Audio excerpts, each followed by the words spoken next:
On est toujours avec Hélène Gâteau et je vais te demander quels sont les instruments de travail et les outils que tu as choisis pour tes passions. On va parler de la kinésiologie qu'on a nommé tout à l'heure. Oui, la kinésiologie, effectivement, c'est un des outils les plus puissants que j'ai pu rencontrer sur mon chemin. Après, bon, j'en ai rencontré d'autres, plus de groupes. Mais là, c'est au niveau individuel. Donc, on s'appuie sur le test musculaire. La kinésiologie, c'est kinésis logos. C'est la science du mouvement. D'accord? D'accord. Donc, en fait, on va tester le muscle qui va rester tonique quand le cerveau est branché sur tel programme et qui va devenir complètement mou quand la personne, elle ne s'adapte pas ou qu'il y a un stress face à la situation et qu'elle n'arrive pas à trouver le bon choix de réponse à faire à la situation, qu'elle ne s'adapte pas en fait. Hein. Le cerveau, il s'adapte, hein. Logiquement, il s'adapte avec bénéfice ou sans bénéfice. Et moi, ce que je trouve d'intéressant à ça, c'est d'aller voir là où la personne, elle est bloquée, là où elle n'arrive pas à s'adapter à la situation et à trouver un bon choix de réponse. Et le test musculaire va nous aider à mettre à jour les freins qui nous empêchent de libérer certaines réponses, un libre choix, en fait, de répondre autrement à une situation à laquelle elle ne s'adapte pas. Et ça va permettre à la personne de s'adapter mieux après, dans sa vie de tous les jours, face à des choses, même inconsciemment, justement, parce qu'on met à jour tous les schémas psycho-émotionnels qui nous gouvernent dans l'inconscient ou le subconscient. Et on remet en accord, on va dire de façon très simple, l'esprit, le cœur et le corps. D'accord. Donc l'intérêt, c'est vraiment que la personne soit alignée pour qu'elle puisse faire et qu'elle soit cohérente entre ce qu'elle pense, ce qu'elle sent et ce qu'elle fait. Ça me fait penser à la phrase que tu as dit tout à l'heure, la résistance au changement. Oui. Donc, quand tu trouves la souffrance dans le corps, donc dans la fibre, ça, c'est une résistance à quelque chose qui s'est déjà mis en place pour changer.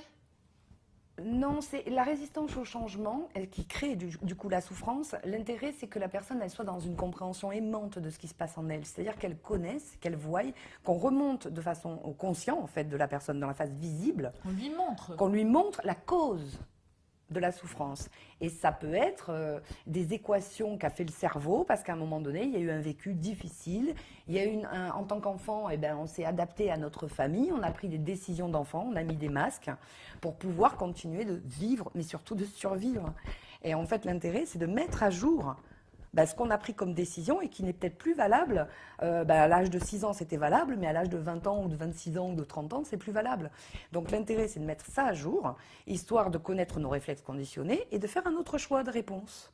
Donc, tu nous dis que parfois, on utilise des réponses vieilles, euh, enfantines, aujourd'hui à 30 ans. Oui, c'est tout à fait possible.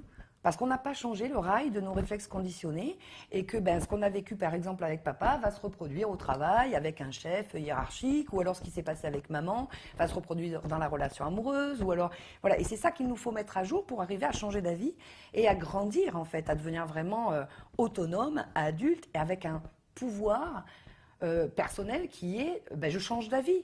Là c'était Libre. l'époque est plus Veut dire libre, mais du coup qu'on plus est libre de nos choisir. choix, bien sûr.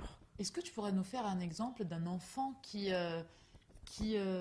répond face à ses parents et un comportement qu'on peut... Par exemple, papa est violent physiquement ou verbalement. Moi, en tant qu'enfant, j'ai appris à me taire. Et en fait, après, je vais être tremblante devant la hiérarchie ou devant mon chef au travail ou je vais avoir peur des hommes. Et ça, c'est quand même tout ce qui peut être un symbole donc d'autorité, par exemple. Absolument. Même la police, qui n'a rien à voir avec Absolument. un père ou Absolument, parce que la vie est faite de symboles. de symbole. Donc ce qu'on a vécu avec papa-maman, souvent, va se répéter dans notre vie de tous les jours avec la symbolique papa ou la symbolique maman. Très bien. Et on va ramener en fait ce qu'on a vécu dans la famille, dans la vie de tous les jours, alors qu'il y a des moments où c'est plus du tout approprié. Très bien et très clair. Merci Hélène. Merci à toi Gaïa.